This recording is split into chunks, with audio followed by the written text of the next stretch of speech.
여러분, 자식이 결혼한 후 부모님들이 가장 많이 하시는 실수가 뭔지 아세요? 바로 예전 습관을 그대로 이어가시는 겁니다. 한 설문조사에 따르면 기혼 자녀를 둔 부모님 중 68%가 자녀와의 관계에서 어려움을 겪고 계신다고 합니다. 더 충격적인 건 그 원인의 대부분이 부모님이 끊지 못한 5가지 습관 때문이라는 거예요. 저도 처음엔 믿기지 않았습니다. 내가 자식을 위해서 하는 건데 뭐가 문제야? 싶으셨죠? 하지만 오늘 말씀드릴 내용을 듣고 나면 생각이 완전히 바뀌실 겁니다. 구독, 좋아요 눌러주시면 정말 큰 힘이 됩니다. 알림 설정까지 해주시면 유익한 영상 먼저 받아보실 수 있습니다. 감사합니다. 지금부터 자녀와 평생 좋은 관계를 유지하면서도 여러분의 노후를 지키는 5가지 비법 하나씩 알려드리겠습니다. 첫 번째, 자녀 부부의 일상에 대한 과도한 간섭을 끊으셔야 합니다. 많은 부모님들이 이 부분에서 가장 힘들어 하십니다. 30년 넘게 챙겨주던 습관이 하루아침에 사라질 수는 없으니까요. 하지만 실제 상담 사례를 보면 놀라운 사실이 있습니다. 결혼한 자녀들이 부모님께 가장 바라는 것 1순위가 적절한 거리두기였습니다. 서울대 가족학과에서 2024년 발표한 연구에 따르면 결혼 후 부모의 지나친 간섭이 이혼 사유 중 7위를 차지했다고 합니다. 한 사례를 말씀드릴게요. 60대 초반의 김 여사님은 아들이 결혼한 후에도 매일 아침 전화로 아침 먹었니? 뭐 먹었어? 며느리가 잘 챙겨주니? 하고 물으셨답니다. 처음엔 며느리도 시어머니가 관심이 많으시구나 생각했지만 1년이 지나자 스트레스가 극심해졌습니다. 결국 아들이 어머니께 엄마, 우리도 이제 독립된 가정이니 조금만 거리를 두시면 안 될까요? 라고 조심스럽게 말씀드렸고 김 여사님은 큰 상처를 받으셨습니다. 내가 걱정되어서 물어본 건데 이게 간섭이야? 라고 생각하셨죠. 하지만 전문가들은 이렇게 말합니다. 결혼한 자녀에게는 자율성이 가장 중요하다고요. 여러분도 젊은 시절 시부모님이나 장인 장모님이 매일 간섭하시면 어떠셨을까요? 아마 숨이 막혔을 겁니다. 자녀가 결혼했다는 건 이제 독립된 하나의 가정을 이루었다는 의미입니다. 그 가정의 운영 방식은 그들이 정하는 겁니다. 물론 걱정되시는 마음 충분히 이해합니다. 하지만 방법을 바꿔보세요. 매일 전화하는 대신 일주일에 한두 번 정도 잘 지내니? 그 정도만 물어보시는 겁니다. 며느리나 사위의 생활 패턴에 대해 이것저것 물어보는 것도 자제하시고요. 우리 땐 이렇게 했는데 라는 말도 가능하면 줄이세요. 시대가 다릅니다. 2025년 신혼부부와 여러분이 신혼이었던 시절은 환경이 완전히 다릅니다. 두 번째, 경제적 지원을 습관처럼 하는 것을 끊으셔야 합니다. 이 부분이 정말 중요한데요. 많은 부모님들이 놓치는 부분입니다. 한국보건사회연구원의 2024년 조사에 따르면 60대 이상 부모 중 약 42%가 결혼한 자녀에게 정기적으로 경제적 지원을 하고 계시다고 합니다. 평균 금액은 월 50만 원에서 150만 원 사이였습니다. 문제는 이게 부모님의 노후 자금을 급격히 감소시킨다는 점입니다. 국민연금연구원 분석에 따르면 자녀에게 경제적 지원을 계속하는 부모님들의 경우 노후 빈곤 위험이 2.3배나 높았습니다. 여러분의 노후 자금이 자녀에게 흘러가고 있는 겁니다. 62세 박 씨의 이야기를 들어보시죠. 박 씨는 딸이 결혼한 후에도 애들이 힘들까 봐라며 매달 100만 원씩 용돈을 주셨습니다. 딸 부부는 맞벌이로 각자 연봉 5천만 원씩 받는 상황이었는데도요. 5년이 지나자 박 씨의 노후 자금 6천만 원이 사라졌습니다. 그런데 정작 딸은 그 돈이 얼마나 소중한지 몰랐습니다. 오히려 엄마가 주셔서 받은 것뿐인데라는 태도였죠. 더 큰 문제는 이런 습관이 자녀의 독립심을 약화시킨다는 겁니다.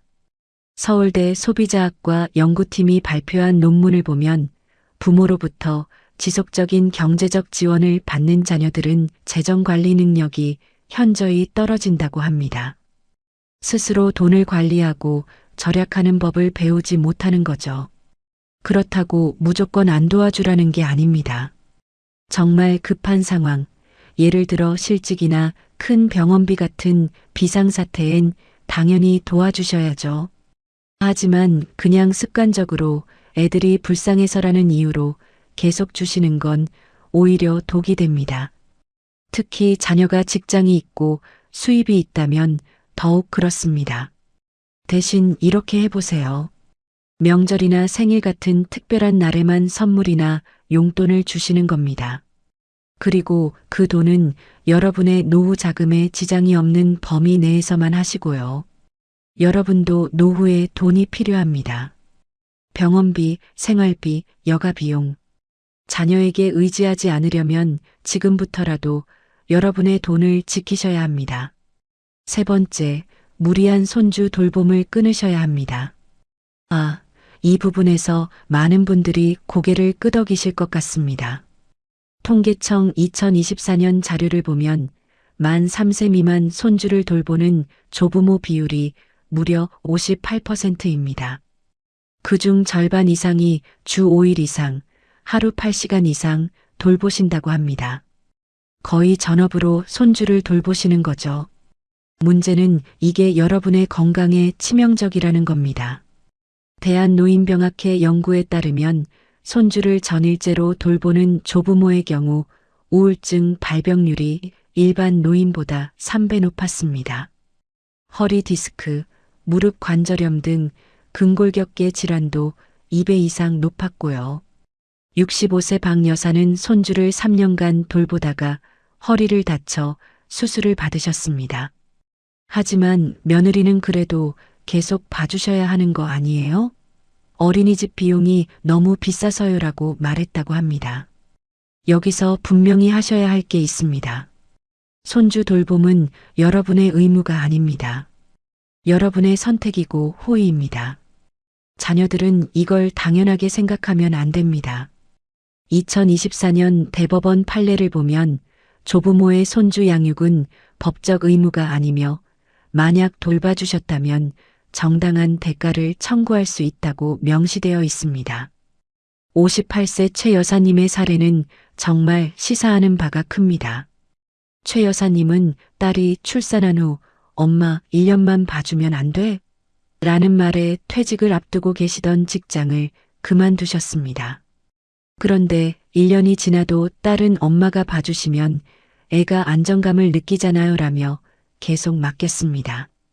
3년이 지난 지금 최 여사님은 무릎 수술을 2번 받으셨고 퇴직금으로 계획하셨던 여행도 한 번 못 가보셨습니다. 전문가들은 이렇게 조언합니다. 손주를 봐주시려면 명확한 원칙을 정하라고요. 예를 들어 일주일에 3일 하루 4시간만 봐줄게. 이런 식으로요. 그리고 그 이상은 거절하시는 겁니다. 여러분도 여러분의 인생이 있습니다.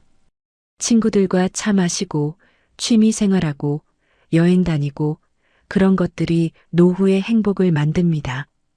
물론 손주가 예쁘죠. 보고 싶으시죠? 그건 자연스러운 감정입니다. 하지만 보고 싶을 때 보는 손주와 의무적으로 돌봐야 하는 손주는 완전히 다릅니다. 전자는 즐거움이지만 후자는 노동입니다. 여러분이 정말로 좋아서 건강에 무리가 없는 범위에서 봐주시는 건 괜찮습니다. 하지만 자녀의 요구나 압박에 못 이겨 여러분의 건강과 노후를 희생하면 안 됩니다. 네 번째, 자녀 집에 사전 연락 없이 방문하는 습관을 끊으셔야 합니다. 이거 정말 많은 분들이 하시는데 자녀 부부 입장에서는 상당히 부담스럽습니다. 2024년 여론조사 기관의 설문에서 기혼자 1000명을 대상으로 조사한 결과 배우자, 부모님의 예고 없는 방문이 부부 갈등 원인 5위를 차지했습니다. 왜 그럴까요? 여러분도 젊었을 때를 생각해 보세요. 갑자기 시부모님이나 장인 장모님이 오신다고 하면 어떠셨나요? 급하게 집 정리하고 음식 준비하고 편한 차림에서 단정하게 옷 갈아입고 엄청 스트레스였을 겁니다. 지금 여러분의 자녀도 똑같습니다. 61세 이 씨의 경험담입니다. 아들 집이 차로 30분 거리라 근처 왔다가 들렀어라며 자주 방문하셨답니다. 처음엔 아들도 좋아했지만 점점 며느리의 표정이 굳어지는 게 느껴졌다고 해요. 나중에 아들이 조심스럽게 말했답니다. 엄마 오시기 전에 미리 전화라도 주시면 안 돼요? 집도 정리하고 준비도 해야 하잖아요. 이 씨는 그제야 깨달으셨답니다. 본인은 가족인데 뭐라고 생각했지만 며느리 입장에선 손님 맞이였던 거죠. 더 중요한 건 프라이버시 문제입니다. 부부만의 시간과 공간은 정말 소중합니다. 주말 아침에 늦잠 자고 싶을 수도 있고 편한 차림으로 뒹굴고 싶을 수도 있잖아요. 그런데 갑자기 부모님이 오시면 그럴 수가 없습니다. 매번 긴장하고 준비해야 하는 거죠. 건국대 가족상담학과 교수님의 연구를 보면 고부 갈등의 주요 원인 중 하나가 바로 경계선 침범이라고 합니다. 자녀 집은 이제 여러분의 집이 아닙니다. 방문하려면 최소 하루 전에는 연락을 하고 상대방의 동의를 구해야 합니다. 내일 시간 되니? 잠깐 들러도 될까? 이렇게요. 그리고 방문했을 때도 마음대로 행동하시면 안 됩니다. 냉장고 열어서 이것저것 꺼내 보신다거나 방문을 함부로 여신다거나 이게 왜 여기 있어? 여긴 왜 이렇게 정리가 안 돼 있어? 이런 말씀은 절대 금물입니다. 여러분 집도 젊었을 때 항상 완벽하게 정리되어 있진 않았잖아요. 자녀 부부도 바쁘게 살면서 집이 좀 어지러울 수 있습니다. 그건 그들의 생활 방식이고 존중해 주셔야 합니다. 5번째, 자녀 부부를 평가하고 비교하는 말을 끊으셔야 합니다. 이게 정말 치명적인데요. 많은 부모님들이 무심코 하시는 말들이 자녀에게 큰 상처가 됩니다. 옆집 며느리는 참 알뜰한데 친구 아들은 벌써 승진했던데 사위가 좀 더 벌어와야 하는 거 아니니? 이런 말들 들어보셨거나 하신 적 있으시죠? 2024년 한국심리학회 조사에 따르면 배우자가 시댁이나 처가로부터 받는 스트레스 1순위가 비교와 평가였습니다. 특히 며느리의 경우 70% 이상이 시댁에서 나를 평가하는 것 같아 힘들다고 응답했습니다. 59세 정 여사의 사례입니다. 정 여사는 며느리가 집안일을 하는 모습을 보며 자주 이렇게 말씀하셨답니다. 우리 때는 이렇게 안 했는데 요즘 젊은 사람들은 편하게만 하려고 해. 또 명절 때마다 친정 음식 솜씨는 어때? 엄마한테 배웠니? 이런 질문을 하셨다고 해요. 며느리는 매번 자신이 평가받는 것 같아 명절이 두려웠답니다. 결국 아들 부부는 명절을 따로 보내기 시작했고 정 여사는 섭섭해하셨습니다. 하지만 생각해 보세요. 여러분도 젊었을 때 시부모님이나 장인 장모님께 넌 왜 이렇게밖에 못해? 다른 사람은 벌써 했던데 이런 말 들으면 기분이 어떠셨을까요? 아마 자존심 상하고 화도 나셨을 겁니다. 더 심각한 건 자녀를 비교하는 겁니다. 형은 이때쯤 과장이었는데 넌 아직도 대리야? 언니네는 집도 샀던데 너희는 언제 집 사니? 이런 말들은 자녀의 자존감을 크게 떨어뜨립니다. 연세대 상담심리학과 연구에 따르면 부모로부터 형제자매와 비교당한 경험이 있는 성인의 경우 우울증과 불안장애 발병률이 일반인보다 2.5배 높았습니다. 각자의 인생은 다릅니다. 직업도 다르고 능력도 다르고 상황도 다릅니다. 여러분의 자녀와 며느리, 사위는 각자 나름대로 열심히 살고 있는 겁니다. 남들과 비교하지 마시고 그들의 노력을 인정해 주세요. 요즘 힘들지? 그래도 열심히 하는 거 다 알아. 이 한마디가 얼마나 큰 힘이 되는지 아십니까? 특히 며느리나 사위에 대한 평가는 정말 조심하셔야 합니다. 그들은 여러분의 자녀가 선택한 사람입니다.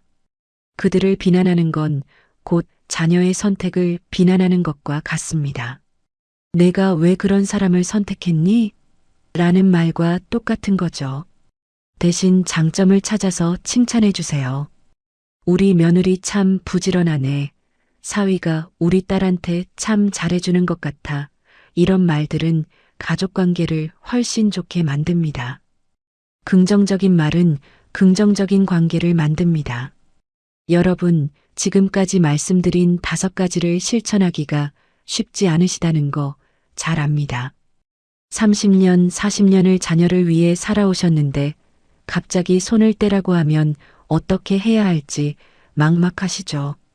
하지만 이건 자녀를 버리라는 게 아닙니다.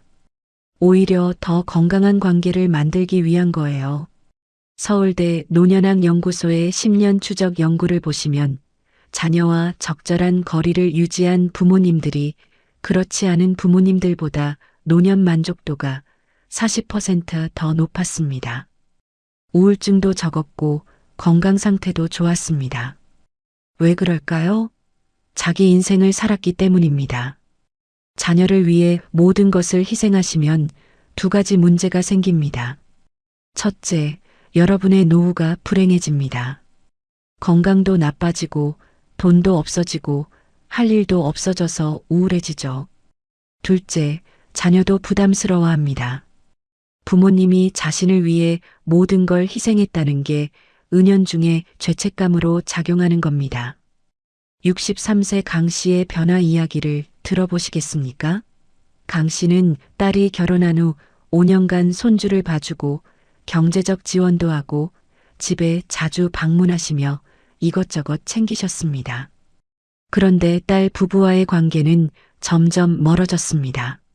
명절에도 얼굴을 보기 어려웠고 전화도 잘 안 받았습니다. 어느 날 강 씨는 친구의 조언을 듣고 생각을 바꾸셨습니다. 손주 돌봄은 주 2회로 줄이고 경제적 지원은 중단하고 방문은 미리 약속을 잡고 하기로 했습니다. 그리고 그 시간에 오랫동안 미뤄뒀던 수채화 강좌에 등록하셨습니다. 친구들과 매주 등산도 다니기 시작했고요. 놀라운 변화가 일어났습니다. 딸이 먼저 전화를 하기 시작했습니다. 엄마, 요즘 뭐 하세요? 너무 안 보이시네요. 손주를 보러 딸이 먼저 찾아왔습니다. 관계가 훨씬 편안해졌고 대화도 많아졌습니다. 강 씨는 말씀하셨습니다. 내가 내 인생을 살기 시작하니까 애들도 편해하더라고요. 그리고 나도 훨씬 행복해졌어요. 이게 핵심입니다. 여러분이 행복해야 자녀도 행복합니다. 여러분이 건강해야 자녀도 안심합니다. 여러분에게 취미도 있고 친구도 있고 할 일도 있으면 자녀들이 얼마나 마음 편한지 아십니까? 반대로 생각해 보세요. 부모님이 오로지 자신만 바라보고 계시면 자녀 입장에서 얼마나 부담스럽겠습니까? 엄마 아빠는 나밖에 없으시네. 내가 잘해드려야 하는데 시간도 없고 여유도 없고 이런 죄책감이 계속 쌓이는 겁니다. 그렇다면 구체적으로 어떻게 실천할 수 있을까요? 먼저 자녀와 솔직한 대화를 나눠보세요. 엄마 아빠도 이제 우리 인생을 좀 살아보려고 해. 너희한테 너무 많이 의지하고 간섭했던 것 같아. 앞으로는 서로 적절한 거리를 유지하면서 지내면 어떨까? 이렇게 말씀하시면 됩니다. 처음엔 어색하실 겁니다. 하지만 시간이 지나면 훨씬 편해지실 거예요. 그리고 그 시간에 여러분 자신을 위한 투자를 하세요. 취미 생활을 시작하시거나 친구들과 여행을 다니시거나 평소 하고 싶었던 공부를 하시는 겁니다. 2025년 현재 60대는 옛날 60대가 아닙니다. 건강하시고 활동적이십니다. 평균 수명이 83세인 시대에 60대는 아직 적습니다. 앞으로 20년 이상을 더 사실 텐데 그 시간을 자녀만 바라보며 사실 건가요? 아니면 여러분만의 행복을 찾으며 사실 건가요? 국민건강보험공단의 2024년 보고서를 보면 은퇴 후 적극적으로 사회활동과 취미 생활을 하는 노인들의 건강 수명이 그렇지 않은 노인들보다 평균 7년이나 길었습니다. 치매 발병률도 절반 이하였고요. 여러분의 건강을 지키는 가장 좋은 방법은 여러분만의 삶을 사는 겁니다. 경제적인 부분도 정말 중요합니다. 자녀에게 계속 돈을 주시다 보면 정작 여러분이 필요할 때 쓸 돈이 없어집니다. 한국은행 통계를 보면 60대 이상 노인 빈곤율이 OECD 국가 중 1위입니다. 그 이유 중 하나가 자녀에 대한 과도한 경제적 지원입니다. 여러분도 병원비가 필요할 수 있고 간병비가 필요할 수 있습니다. 요양원 비용도 만만치 않습니다. 지금 자녀에게 주는 그 돈이 나중에 여러분에게 꼭 필요한 돈일 수 있습니다. 더군다나 자녀가 경제적으로 독립했다면 굳이 계속 지원할 필요가 없습니다. 그들도 스스로 벌고 쓰면서 경제관념을 키워야 합니다. 부모의 지원에 익숙해지면 절약할 줄도 모르고 재정 계획도 세우지 않게 됩니다. 한 재무 상담사의 말을 빌리자면 자녀에게 물고기를 잡아주지 말고 물고기 잡는 법을 가르쳐라고 합니다. 돈을 그냥 주는 것보다 돈 관리하는 법을 알려주는 게 훨씬 중요하다는 뜻이죠. 손주 돌봄도 마찬가지입니다. 물론 손주가 예쁘고 사랑스럽습니다. 하지만 여러분의 건강이 무너지면 누가 책임지나요? 허리 수술 비용, 무릎 치료 비용, 그건 자녀가 내주나요? 대부분 여러분이 직접 부담하시게 됩니다. 대한정형외과학회 자료를 보면 손주를 돌보다 다치는 60대 이상 노인이 매년 증가하고 있습니다. 특히 안아주다 허리 다치는 경우, 뛰어노는 손주 쫓아가다 넘어지는 경우가 많습니다.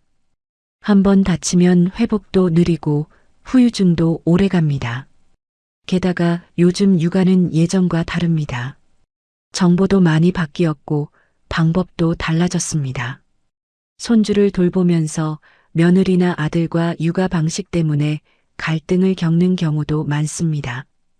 우리 때는 이렇게 했는데라고 하면 지금은 그렇게 안 해요라는 대답이 돌아옵니다. 차라리 적절한 선에서 도와드리고 나머지 시간은 여러분을 위해 쓰세요. 손주는 가끔 보니까 더 예쁜 겁니다. 매일 보면 지치고 힘듭니다. 자녀 집 방문도 신중하게 하세요. 요즘 젊은 부부들은 프라이버시를 정말 중요하게 생각합니다. 갑작스러운 방문은 그들에게 큰 스트레스입니다.